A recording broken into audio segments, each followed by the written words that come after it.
Midge Murphy is a professional liability risk consultant. She's the first attorney to receive a PhD in energetic medicine and author of an amazing book called Practice Energy Healing and Integrity. So, our conversation today is going to be focusing around the book that she wrote and how energetic healers and energetic workers can utilize this book to make sure that we are staying safe in the things that we offer. We're legally covered in what we're saying we're offering and what we're doing.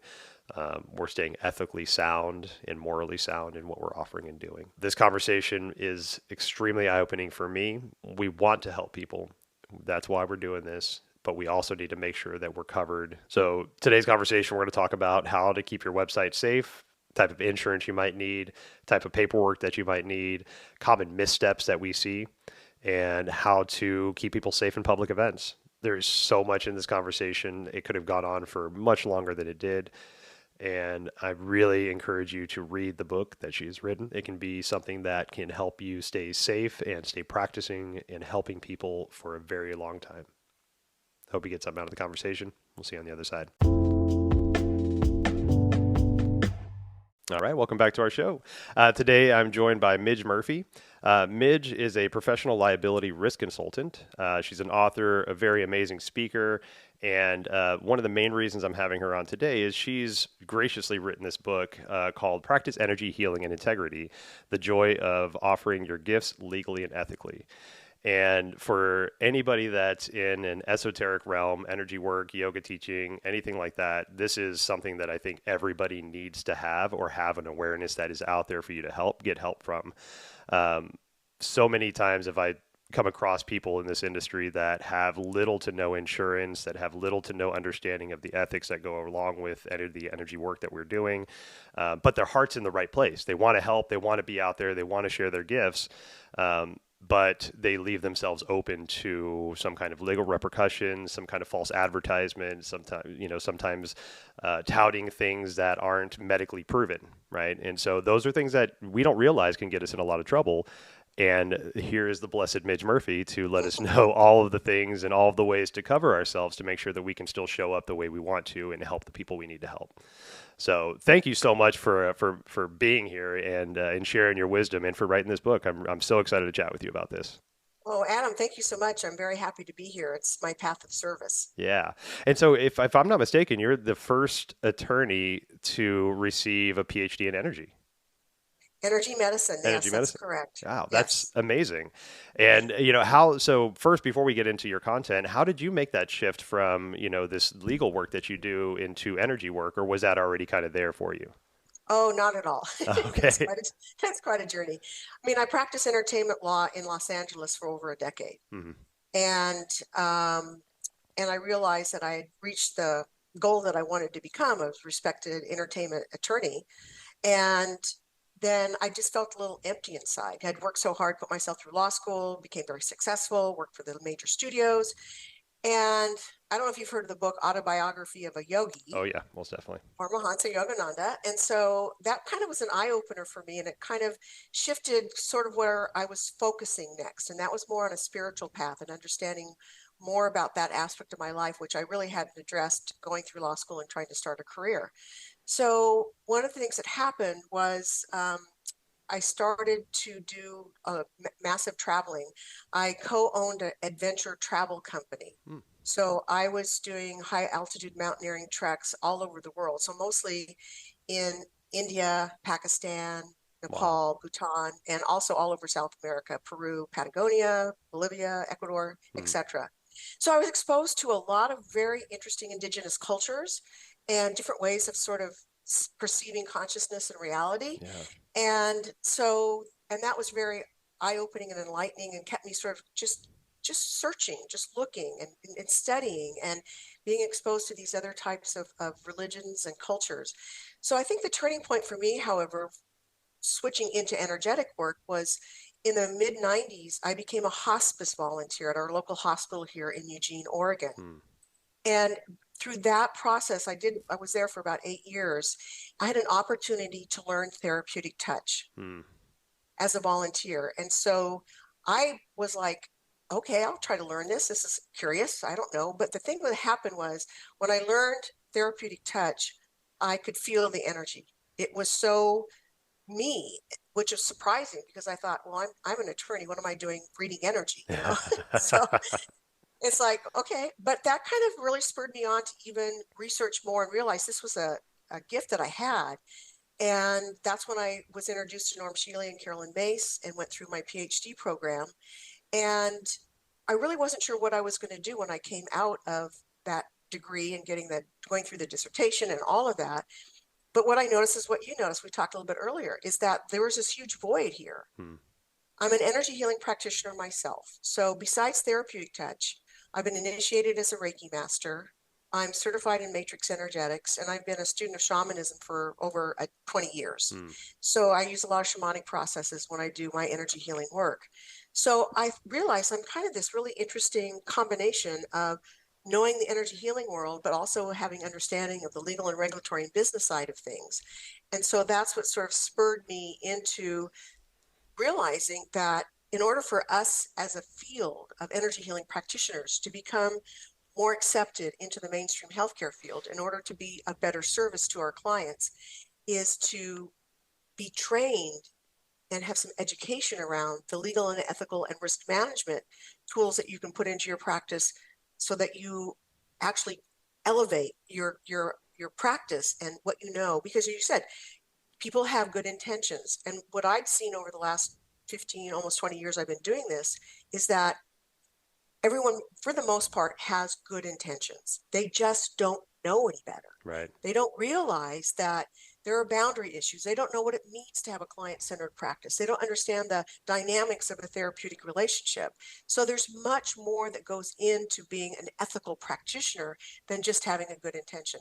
That just doesn't cut it. And people get harmed. And then practitioners can get into trouble. So it's a path of service that my book, and I also have an exam based on the book.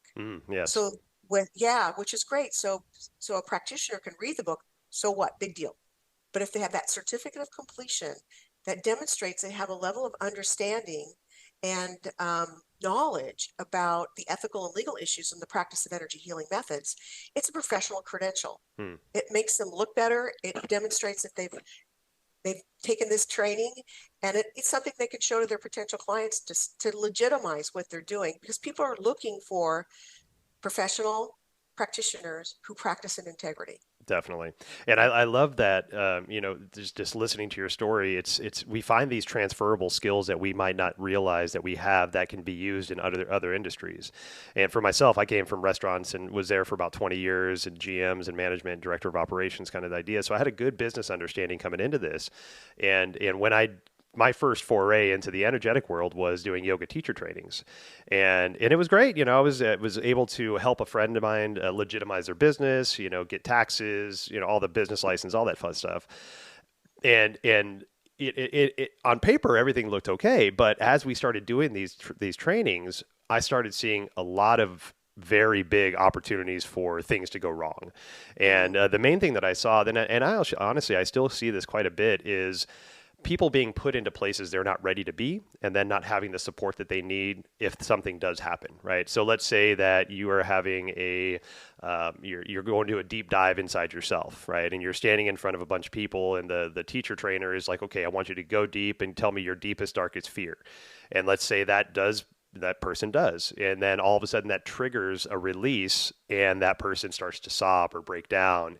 And, I've witnessed this where the teacher trainer was like, you're not going deep enough. I need you to go deeper, dig Wow. deep, and just basically turn this human being into a pile of mush. And then was like, good job. Now go sit in the corner and listen to other people. Right. And it's like, well, That's that person, abusive. exactly. Right. That's abusive. It's like the intention is good. Right. We maybe have seen that happen before. Right. We've seen somebody do this and it's like, you know what, I can do that. And not having the full breadth and understanding of what that means. And then all of a sudden you put this human being into a very vulnerable state that's not supported. And you could have just cracked that person open and then not have the resources to help them. And then now they're just open. Right. And so what's the next step from that? Right. They're going to sue you. Yeah, exactly. Right. Yeah, exactly. Yeah. Yeah. And, and so it's interesting because, as I was moving into to yoga from my previous work, one of the things I started to notice, because, about 5 to 7 years ago, yoga is just starting to get that corporatization. You see places like Core Power Yoga or Yoga 6 and, these more corporate brands coming out. And with that, it showed me that the governing bodies are now seeing this as a legitimate income source for them as well. And the example that I had from that was ASCAP, BMI, and all of the music subsidiaries started calling the yoga studios and saying, "Hey, you're not licensed to play music in classes. You're not licensed to have your teachers play playlists. You're not licensed." Basically, they're saying that Mm, a yoga class is a live music event, and you need to be licensed so you can do that. And if not, we're going to come fine you $50,000, basically. interesting. Yeah, and so that was that first for me. That was that first kind of governing body that came in that I wasn't expecting because I deal with that in restaurants all the time. There's like 4 or 5 different ASCAP type companies we have to pay Mhm. royalties to, but to see that to start to make its way into these independently owned yoga studios that have very little budgets, it's like, oh man, here's a curveball that people aren't expecting. That's fascinating. I did not know that had happened in the yoga industry, but yeah, having been in the entertainment industry, I'm very familiar with those organizations and playing music and all of that kind of stuff. So Yeah, that's interesting. Thanks yeah. for sharing that. Oh yeah, most definitely. So with all that you do and all the people that you've helped and you do website, diagnosis, you do a lot of different amazing things. What are some of the common things that you see that are just those common red flags that most energetic workers may be doing without knowing or maybe kind of just completely missing? Well, I think we should talk about first how do energy healing practitioners fit into the current healthcare system, sort of the legal and regulatory framework Hmm. of people who offer licensed healthcare services to the public, because we are offering a professional healthcare service. So I think it's important to know that we kind of fall under the umbrella of complementary and alternative medicine, or CAM, as I call it. Mm-hmm. And I love the term that Michael Cohen, who wrote Future Medicine, he's one of the leading academics in this area, describes CAM as a consensus term that means everything outside of bio-Western medicine. So Hmm. that's a huge group Wow. of modalities. All the indigenous cultures, the indigenous heating systems, herbology, Ayurvedic medicine, Chinese medicine, there's a lot there. So, but in that subsection of CAM, would be considered the energy healing techniques or biofield practices. Okay. And right now, what people should probably be aware of is that in CAM itself, there are some modalities that are licensed in all 50 states. And the only one that is so far is chiropractic medicine. Okay. That's considered a CAM practice. Now, there's some practices that are licensed in some states, but not in others. So that would be acupuncture, Chinese medicine, that would be naturopathic physicians, that would be massage therapists, and also licensed nutritionists or registered dietitians. Hmm. Then there's a whole nother group of modalities which we all fit under energetically, whether you're doing sound bathing or Reiki or healing touch or therapeutic touch or energy medicine, whatever it is.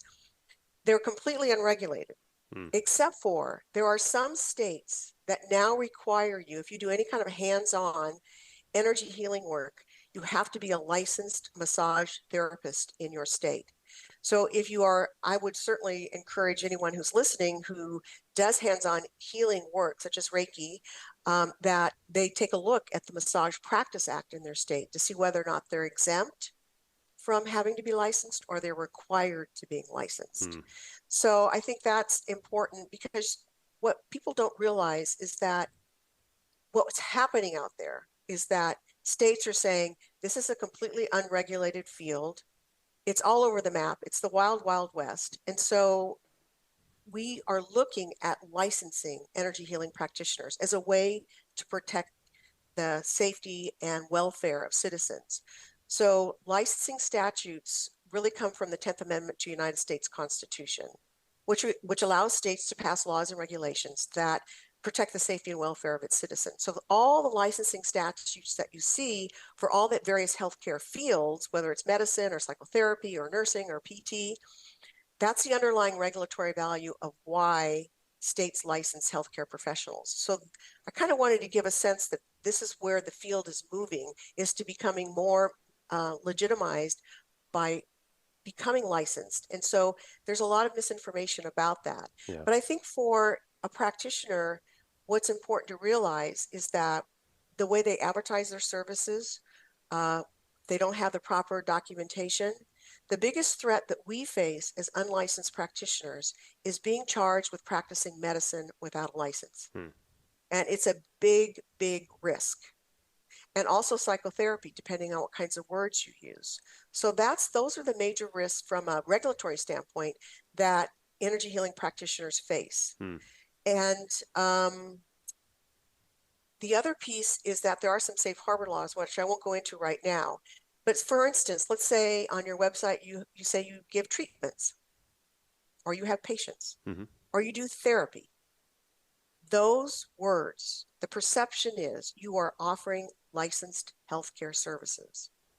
And licensing boards are routinely looking at websites for energy healing practitioners to say, hey, by the way, you're practicing medicine without a license. So they're not going to throw you in jail. Mm-hmm. There's a myth out there that's what's going to happen to you, but they will send you a cease and desist letter, and they will shut your practice down, or they will make you come into compliance. So that's kind of the biggest risk that unlicensed folks face in offering their services to the public. And if you use any words on your website like insomnia, even pain, chronic fatigue syndrome, anything that's considered a medical condition, or words like anxiety or depression or trauma or PTSD, those are all considered psychological disorders. And as a general rule, only licensed mental health care professionals can work with people with DSM-5 disorders. So there's a big risk out there of being charged with practicing a licensed profession without a license. That when I got to that section in your book, that was one of the things that just made my jaw drop. I was like, "Oh my gosh, I can't tell you how many people that I know that have those words on their websites, have testimonials with those words on their websites that wasn't even Yeah, written by them, but is still posted by them, you know?" And exactly. the legitimacy of how much that can get you into trouble just from having those buzzwords on there, really, it made me immediately go to look at my website, actually. Yeah, the other thing people should understand about testimonials, there's some people say, well, it's my client, they can say whatever they want, they have a First Amendment right to do so. The answer is no. Hmm. Once you've used a testimonial, it's considered a form of advertising. So besides licensing boards, you have to be aware of Federal Trade Commission rules and regulations about how you advertise your services to the public. And the FTC is the regulatory agency that governs how services and products are advertised to the public. And they have very, very strict rules around what you can say and how you can say it. Express and implied claims are done. And so I would say that 95 to 98% of energy healing practitioners' websites are in violation of licensing statutes and violation of Federal Trade Commission rules and regulations. And you don't want to run afoul of the FTC. Right. I'll give you an example. I don't know if you've heard of thought field therapy, but it's sort of the precursor coming into the whole field of energy psychology and Mm. EFT tapping. Yes. And so Roger Callahan was one of the founding developers of thought field therapy. And in the mid 90s, he had a website and he was trying to advertise using, I think it was TFT. I think it was for either for addictions or maybe weight management. I can't remember. But, and this is part of the public record, Mm. the FTC requires if you're making any kind of a claim about a curative ability, about any kind of product or service, it must be supported by competent and reliable scientific proof. And what that means is double blind, placebo controlled, human clinical trials with a variety of reviews and publishing in peer reviewed journals. Well, there's been some studies done on energy healing methods, but the bottom line, he could meet that standard. Right. He was fined $50,000 and he also had to pay his attorneys and he had to shut down his website. So it's not something you should be taking lightly. The FTC actually has guidelines that you can easily access on how to, use testimonials or testimonials or endorsements, they call them on your website. Yeah. So you can certainly educate yourself about, where you should be going in terms of how you are marketing your services Yeah. on the internet. Well, with that and with the requirements that you were just speaking of, like trial, peer reviewed papers, things like that, I mean, with energy work and with a lot of the work that's being done now with like, tapping and sound healing, things like that, are we getting to a point to where we are finding regulations for that, finding some kind of quote unquote provable results for the efficacy of what's going on? And, is there going to be like a regulatory board for, let's say, Reiki, or, these things that we can start to prove so that maybe we can shift to placing some of this kind of testimonial or some kind of this verbiage on our websites, or just talk about in general? Yeah, I think that's interesting. One aspect is there is evidence-based is a highly triggered word Yeah. or words because the government only there's a database they have, and there's a list of all what they consider evidence-based practices. Hmm. And there is not one single energy healing, energy psychology method that is listed on that database. So if you say something is evidence-based, that's misleading, Hmm. and that's in violation of Federal Trade Commission rules and regulations. Now, with respect to EFT tapping, I work a lot in that world. A lot of my clients and the training organizations I work with, where I provide the book and the exam as part of their core curriculum for becoming certified. What we can say now is that there's been a sufficient number of research studies done on the efficacy of EFT tapping that it should be considered an evidence-based practice, but it currently is not, or evidence supported. You could say that, and that would be accurate and within the laws and regulations that apply to this. So a lot of people just kind of throw out evidence-based without really understanding that it's, again, those words can be really triggering, put a red flag over your head, because you don't want to get a letter saying this is misleading, this is not an evidence-based practice, and then you're in trouble. So it's Yeah. important to kind of know the nuances. But we are getting a lot more research being done. There's a what is it? Consciousness Healing Initiative. Oh, okay. They are doing a lot of research with Shamani Jane and those folks.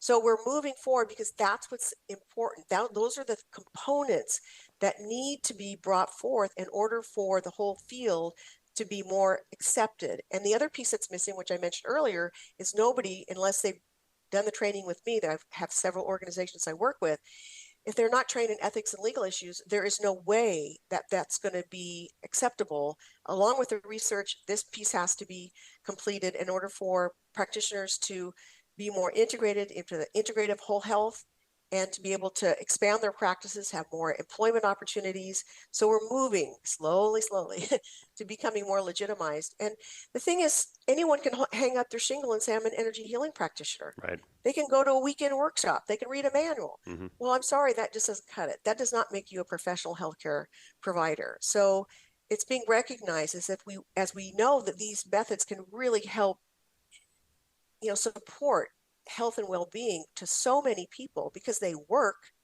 but we have to be able to access those folks in the public so that we can really be of service. And that's not going to happen until the research is done and this training in ethics and legal issues is more broad spectrum in terms of the entire field. So, Yeah. and that's what the government's looking for. Okay, and that brings up an interesting thing for me is that with a lot of the new energetic medicines like ketamine therapies or MDMA therapies that are being now legalized in certain states and being able to be utilized, and now that's making a bridgeway for a lot of plant medicines. Like in Oregon where you're at, they've decriminalized psilocybin. That's something that's going to be happening in Washington soon. Colorado's already doing that, and opening up a lot of opportunities for people to start utilizing these different types of plant medicines and energetic medicines.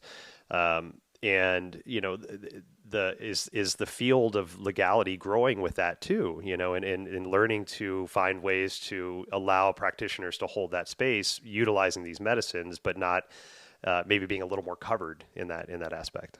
Yeah, they have to be licensed, Yeah. period. Okay. They have to be licensed here in Oregon. And there's a special training that they go through. It was a 2-year program. And here in Eugene, there is one center that has been licensed by the state to provide these services. Hmm. The providers have been licensed so that they're vetted and they're making sure they've had the proper training in dealing with people going through this kind of experience. And so that's how you safeguard the safety of the people is you just don't let anybody open up, let's have some mushrooms and let's go do a journey.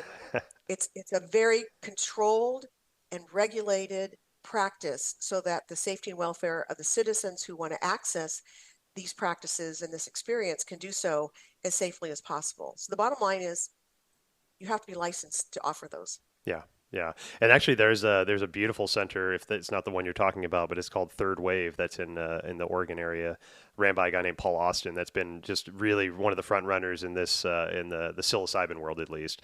To get practitioners certified on how to hold space and how to keep people Mm-hmm. safe and all that fun stuff. And it's actually a training that I've been looking into personally for a little while Oh, now. great. Yeah. Okay. Excellent. Yeah. They do that here. What I understand, there was an article in our paper here recently, maybe in the last couple of weeks. And what's really interesting in I just find it really fascinating is that they have a huge waiting list. I mean, the public really wants to experience this Yeah. because there's been some really good research done on helping people through trauma and adjusting kind of even a spiritual dilemma they might have. There's lots of different applications. So there's a huge amount of interest. There's a wait list for like, I don't know, almost a year to get in. Yeah. So you can see there's a need in the public and, getting skilled and, you know, licensed practitioners that can offer these services sounds like that's something that'd be in service to the public and the welfare of people who want to try this. Yeah, most definitely, and I Yeah, love that there's those opportunities that are getting out there now. me But too. I think that leads to another question that I have is the proper insurance that you might need. So licensing is one thing. You know, you're licensed, you're certified, you're legitimized to basically hold this space and do this service. But what if something goes wrong, right? And we need to call on Right. that insurance that we have. And the Yeah. reason I bring that up is I was talking to a friend of mine that owns a yoga studio that was she bought from another person recently, and was going through their insurance and trying to make sure everything was covered, and basically found out that that person had maybe enough insurance to cover their sole person, like so that person alone, if something happened in the yoga studio. Oh, But I if it see. happened to any other yoga teacher that was teaching a class or something else happened that that person wasn't there, nothing was covered, right? Oh, wow. And I hear that a lot from a lot of yoga teachers that they've done the yoga teaching, they've got their own personal insurance, they decided to open a studio and then just rolled with that insurance and never I expanded it. see. And Yeah. there's so many things that can go wrong with that, and Yeah. so what are there specific companies that you've worked with that can help people with that energetic kind of healing insurance or yoga insurance just to make sure that they're covered? Yeah, that's a great question. And there is. Um, my understanding is it's called Energy Medicine Professional Association. I think it's EMPA. They offer professional liability insurance to all different kinds of energy healing practitioners. And I think that might come through the Healing Touch program. So you just do a little research, you can certainly get it. And it's not that expensive. And so that covers you if I think it covers some, um, if you have an in-house office, if someone slips and falls or something like that. But it really covers you for a negligence claim or some kind of tort claim that a client would make against you. They're unhappy, they feel they've been harmed, blah, blah, blah. So it covers that situation and it's not that expensive. And I think you can also add a rider that some people, they teach little workshops and things like that. You can get a rider to your insurance policy that covers you for that activity as well. So it's definitely out there. Also, the Association for Comprehensive Energy Psychology, or energypsych.org is their website. They also offer professional liability insurance. And it's great. I always recommend it to all of my clients. It's one of those risk management strategies that's not expensive. It's important to do. And again, it really helps protect you if there's a claim against you from a disgruntled client. And sometimes you think, well, that's not going to happen, or, I'm really easy peasy with my clients. Everything rolls really easily, but you just don't know what's going to happen. And sometimes it'll be maybe the client's having a great experience, but their spouse is like, this is too weird and this is changing my spouse and I don't like it, and they may file a complaint against you. Hmm. So there's just different ways that things can go sideways. But I want to point out that professional liability insurance will not cover you if a licensing board sends you a cease and desist letter Okay. and says you are practicing medicine or psychotherapy or nutrition without a license. So, but it's a great risk management tool, and I always recommend that people add that. People are so funny in that. I love that you have a business background, because it's one thing I want to open a practice, but they don't really think about what's involved in terms of, yes, you need to be trained, hopefully certified. Yeah. We can talk about that a little bit. But you need to develop a marketing plan. You have a website, you do your risk management, make sure your legal stuff is all intact. So it's more than just, oh, I just want to open my door and have people come in and do energy work. There's a lot more involved than just that intention in Yeah. running a business. Yeah, definitely. And and that's the hard part when I talk to people about this is that because I do a lot of consulting work because of my background people that just have the best hearts and they want to do good, and then you start to say, okay, well, let's look at all this stuff, the legality side, and it's almost disheartening because you see them kind of start to push back and like, okay, I'm overwhelmed now. I didn't get into this work to have to do the business stuff. I got in here to do the personal Mm-hmm. stuff, and Right, and right. so and that's why I love that you've written this book is that you've made it approachable for people. There's Right. a place to go to look for this stuff instead of having to like scour the internet and talk to people or wait for something bad to happen and then learn the hard Hmm. way. That's the Yeah. hardest thing. Yeah. Well, that's why I wrote the book is like, this is a great resource, an essential tool for every single energy healing practitioner out there, whether you're licensed or non-licensed. Right. And we've kind of addressed the non-licensed folks, but there's other different kinds of risks for people who are licensed, healthcare professionals like psychotherapists that want to integrate some of these energy modalities into their psychotherapy practice. Well, their risk is not being charged with practicing psychotherapy without a license. Obviously, they're licensed. However, their risk is they could be subject to professional discipline Mm. for using energetic methods that fall below the standards of care or outside their legally defined scope of practice. So every licensed profession has the law defines what is the practice of psychotherapy, what is the practice of medicine. And so what happens is those modalities are not considered part of that definition. Gotcha. And there have been doctors and there have been psychotherapists who have lost their licenses to practice because they've integrated energy healing methods and probably not very mindfully. There's ways to do. I work with licensed folks too. There's definitely ways that you can incorporate them, but you have to be very careful. And especially your patient informed consent agreement for services needs to be exquisitely drafted so that you're protected and that the client understands and has agreed to these other, quote, non-traditional methods that you're going to be bringing into psychotherapy. But these psychotherapists are super committed because when you bring EFT tapping or even Reiki to sort of help balance the energy system, calm the patient down, the therapeutic outcomes are enhanced and Mm. people do better and they get better faster. So there's a lot of commitment. Of course, energy psychology is a huge field now, and it's really based on, looking at how can we really help people that have really suffered from deep trauma and PTSD. And these energy psychology methods, especially EFT tapping, have had incredibly great results. So, but there's a lot of backlash and pushback. And so I think, what I have experienced through my career in offering these services that, yeah, when they think about the legal stuff, people, they kind of glass over and they go into a place of fear. So I'm always about empowering Yeah. people. And so this is about, instead of getting afraid, why don't you be curious? Take a deep breath and say how this knowledge makes you a better practitioner. Yeah. Definitely. You can be in better service to your clients if you understand all the ethical dynamics of having an energy healing practice. Yeah. Well, you've mentioned a couple things I want to bracket and get back to, and the first one is the type of paperwork that you need. And you mentioned the client consent forms and things like that. And I can't tell you how many practitioners that I know that don't have that at all, whether Right, they're right. licensed, certified, or whatever. So the importance of having some kind of waiver that's signed or some kind of agreement that's been signed, and that's something that you talk about in your book. But is there more? Is there like client notes that need to be taken on a day, like a client per session basis that are kept on record? Is there a length of time that we need to keep this stuff? I know for like financial records, I get that stuff from the business side, Mm-hmm. but as far as like the client documentation, like what's the stuff that you see people missing the most on that? Yeah, the most important, one of the absolutely core foundational pieces in your practice is your client informed consent and disclosure statement, or I just call it client agreement and disclosure statement. Okay. And that's absolutely critical. That's the legal document that governs the relationship between you and when you work one-on-one with a client.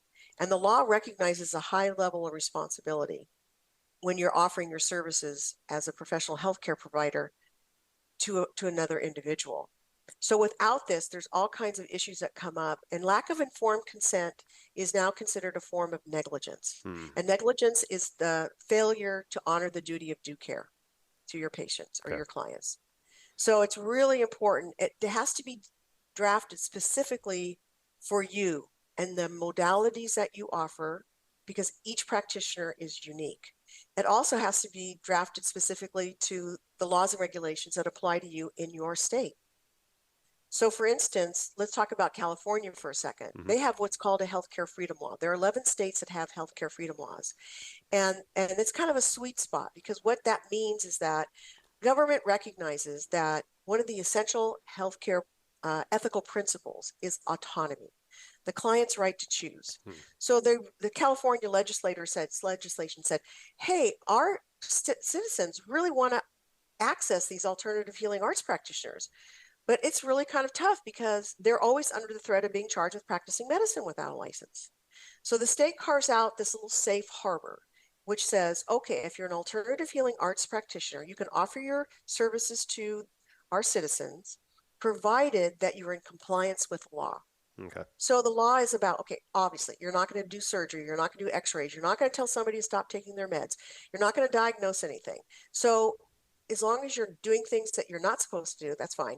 But the other point is you have to have a client agreement and disclosure statement, a written document that discloses your background and training in the energy healing methods you want to offer. You have to write up a brief summary about the theoretical basis of the methods that you offer. There's other things that have to go into that, and you have to be very careful. You have to state emphatically that your services are not licensed by the state of California. And you have to say that not only in your client agreement, but also on your website. Okay. So when you're in full compliance, that takes that, you got some space. You can offer your services to the public without that threat of being practicing medicine without a license. Now, here's been my experience, unfortunately, is that I'll work with somebody in California and I'll say, hey, are you aware that there's a healthcare freedom law that you can take advantage of? No, I didn't know about that. Or someone said, yeah, I heard about that, but no one's in compliance. Hmm. They don't follow the law, so they're not protected. Yeah. So that's another reason why I want to get this information and these resources out to, all the entire energy healing community, is that there's things that you can take advantage of that can be very helpful and reduce the potential legal liabilities that you have, because we are at a fairly high risk. We're pioneers, we're out there changing healthcare and Right. bringing these methods to the forefront. So again, there's things that you can take advantage of besides insurance, making sure you have a legally sound client agreement and disclosure statement. And here's two things that it protects you. First of all, if it's drafted properly, don't try to get it out of a template someplace or borrow somebody else's or think you can draft it yourself, because it's a very intricate legal document. And so what it does is it makes it very clear to your clients what it is you're offering and what it is you're not offering. Right. And so it makes it very, very, it creates an energetic morphic field that is protective of and in service to your client. So there's no misunderstanding about what it is you're really offering. Clients get confused if they don't have a clear understanding about what the methods are, what you can really do for them. And when that's not clear and they don't have a clear understanding, that's when misunderstandings happen. Clients get unhappy and they sue you.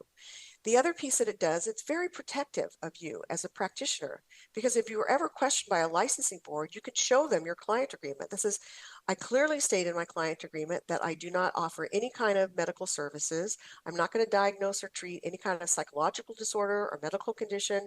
My services are not licensed. I'm only offering my services as a alternative healing arts practitioner. All the things that you can say that protect yourself. So that's one of the most important legal documents that you should have as a foundational piece for any energy healing practice. The second piece is you have a website, you need a website disclaimer. And the website disclaimer is a legal document that governs the relationship between you and visitors to your website. And that's also really critical, because you also have to make disclosures on your website about your marketing materials and who you are, make it very clear that the fact that you're even offering these services does not create any kind of professional relationship between you and any visitor to your website. Hmm. You have assumption of risk language, you have the release of liability language. You make it very clear that, what it is you're offering, that you're not licensed, blah, blah, blah. So, because that protects you if a regulatory agency, a licensing board would want to look at your website and kind of go, okay, what is this person doing? And they do that on a routine basis. That really protects you from saying they're going to not look at you. They're not going to send you a cease and desist letter. I mean, there's words that you shouldn't use. I had someone who was saying they did energy psychology. They're not psychologists. Oh, wow. Yeah. Well, that's a breach of every single psychology practice act in the United States, and they shut that person down in a heartbeat. Wow. So, and the legal disclaimer, making sure you're using the right words. And that second piece to that is making sure you have a risk management audit done on your website, the contents of your website, Yeah. And that's because something that's you where red offer. flags can come up. Yeah, I do. Yeah. Yeah, red flags, because even words like you will learn this, or you will be cured in 3 sessions, that creates a legal guarantee. And Hmm. all anyone has to say is, well, I read this on the website. I engaged Susie to do this energy healing work. And she said I'd be cured in 3 sessions, and well, I'm worse. Yeah. lawsuit right Right. there because you've created a legal guarantee. Yeah. So Wow. there's a lot, there's a lot to think about. There is, there So, is. And as you're saying all this, I mean, I'm just going through the list of people I know in my head that have, similar content on their websites or have spoken this or advertised for that. And it's like, okay, wow, I've got to make sure to put this podcast out really quick so I can help some people. good. Yeah. It's all about sharing information. And for me, it's all about not creating fear, but empowerment. Exactly, exactly. I think that's a big thing is that a lot of this can be very fearful in the beginning Hmm. because it can be overwhelming, but it is that empowerment. So you have the confidence to practice what you want to practice and know that you're taken care of, that you're offering what you're saying you're offering and not offering something outside of your comfort zone or your ability to offer. Hmm. And that adds to that space that you could hold for the person because you feel that layer of protection that's with you. Absolutely. Yeah, Yeah. exactly. Well, with Yeah. the other bracket that I put on there that I want to really come back to is the certifications. Um, Right. and so and this kind of hits home with me because I've been thinking personally about offering certifications for either Reiki, which I'm a Reiki master, so Hmm. technically I can, but also for sound healing. Hmm. And sound healing is something that I intuitively learned. I mentored under somebody, but I never really got certified for. Um, so how legitimate are certificates, right? Like if me as a practitioner said, okay, I'm going to open Adam Reel's School of Sound Healing. I'm going to offer a 6-week course and you'll get a certificate afterwards, charge this is what you're going to learn, all this stuff. Hmm. What's the validity of that certificate? Let's say if somebody takes that course, something happens to them, and then they come back to me and say, well, hey man, what you taught me didn't really pan out. Where's that certificate lie? Where's the legitimacy of that? Well, the certification, there's a difference between certificates of completion and certification. Okay. So let's address certification. And that's sort of the next step in terms of bringing legitimacy to the field itself. So there's a huge broad spectrum of different kinds of certification programs. So what I would like to sort of address is what are the key components of a legitimate professional certification program? And there are a few out there, but most of them are not. Because the components are, yes, you need to actually learn the modality and spend time practicing and have a teacher that knows what they're doing and spending time to really learn and hone those skills. The second piece is you have to practice on clients and you need to practice and and that's not just 5 times. Yeah. It needs to be a significant amount, maybe at least 100 hours Okay. of using, and the key thing here is being mentored by someone who knows how to use that energetic modality in a therapeutic relationship and can mentor and observe and tutor you to make sure that when you're done with your program, you really know how to operate within a therapeutic dynamic. And you don't get that in most certification programs. It's like, oh yeah, you come, you go take a weekend workshop and you might do some online work and then okay, we're done, you're certified, go out and call yourself a certified practitioner. So those are kind of the ones that are getting waned away. The other piece that you need is the ethics and legal training. Okay. Absolutely important. You cannot have a legitimate certification program without that. So that's one of the other programs I offer is I have a revenue sharing program with training organizations and schools where if they incorporate my book and the exam based on the book as part of their core curriculum, becoming certified, then they earn a commission on every exam one of their students purchases. Hmm. And also, it's important to understand as a training organization that you can be held legally liable for the actions of the students that you train.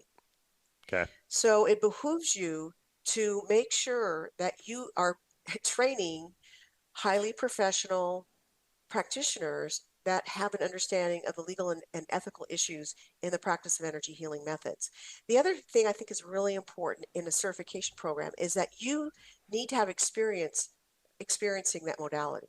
So maybe during the course of your training, you hook up with an advanced practitioner and you have your own healing sessions for you using this modality because that's going to make you a better practitioner Right. if you've actually experienced it yourself. So those are kind of the basic components of what I would call a legitimate training program or certification program. And like for instance, I offer a certificate of completion if you pass the exam. So that's a professional credential.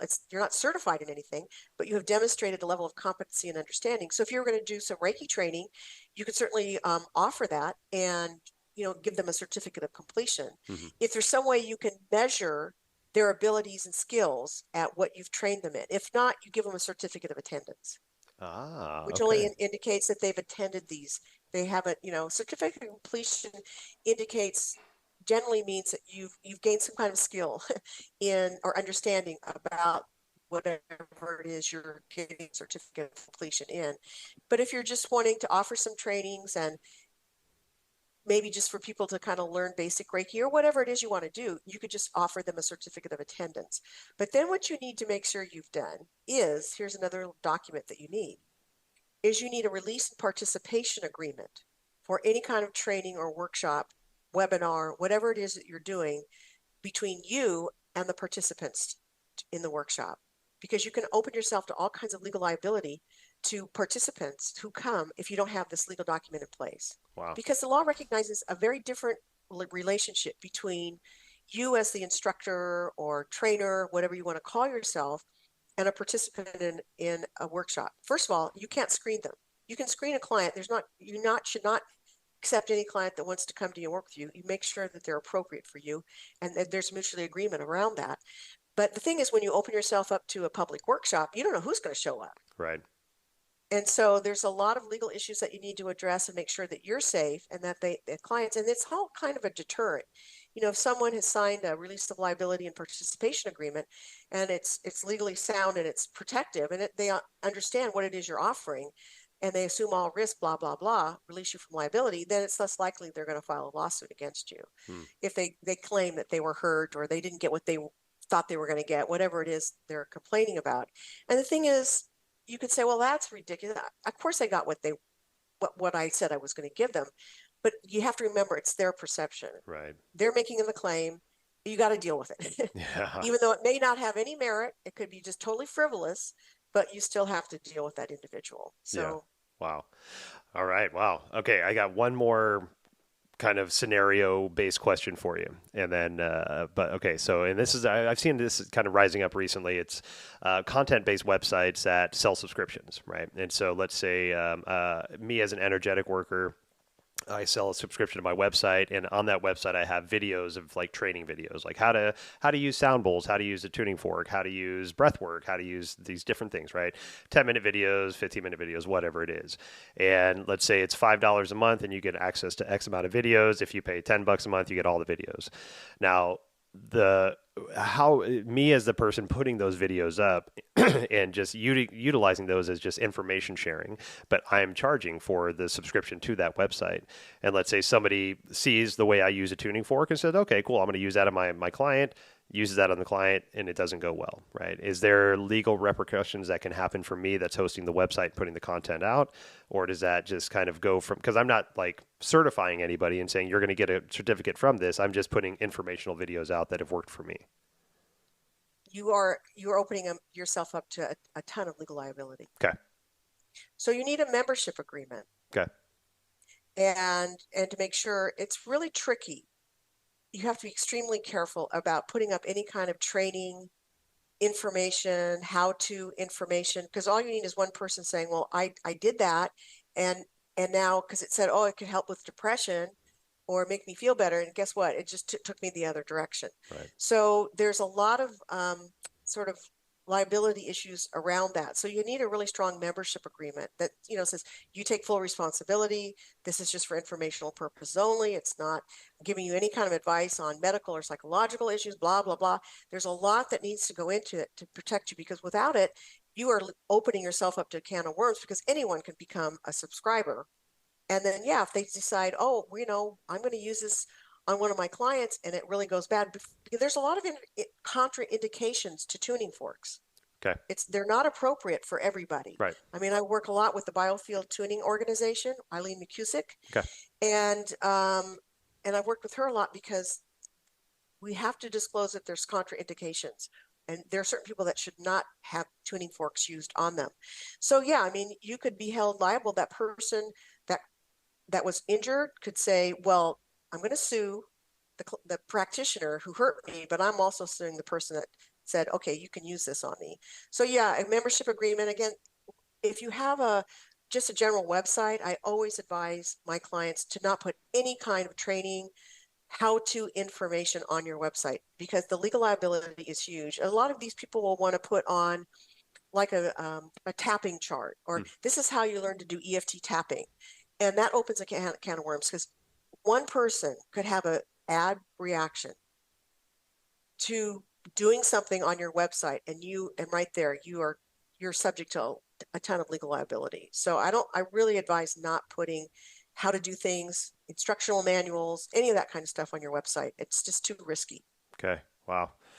Well, man, I have gotten so much out of this conversation. I'm so thankful for what you're doing, and for helping us out. You know, the book is amazing.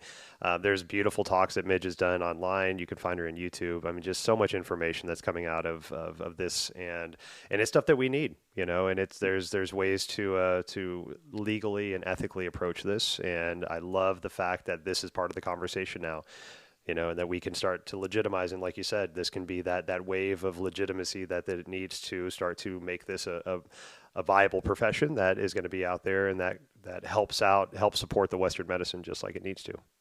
Absolutely. Yeah. Yeah. Well, Yeah. thank you so much, Midge. I'm so honored to talk with you, and I appreciate all that you do. Thank you so much. You're so welcome. I'd like to let everyone know that the book is available on Amazon, the print book and the Kindle version. And if you're a PDF person, then you can purchase the book on my website, midgemurphy.com. And then the exam is only available on my website, but it's self-paced. It's an open book. There's no rush. It's submitted online. So I certainly would encourage those energy healing practitioners that are wanting to earn that professional credential, that the exam is a good way to go. And it's $150. It's a very minor investment Yeah, for something that can really help you professionally. definitely. And it's high on my list of things to do in the next couple weeks. Fantastic. I Well, can't Midge, wait to grade your exam. yeah, please do. Yeah, yeah. Get that red marker ready. Okay. Thank you so much, Midge. I hope you enjoy the rest of your day. Thanks, Adam. You too. Thank you so much for spending time with Midge and I. Please check out her book. It's available on Amazon. It's called Practice Energy Healing and Integrity. Check out her website, offerings that she has, ways to get in touch with her. We'll also leave that in the show notes. Well, basins and love. We'll see you next time.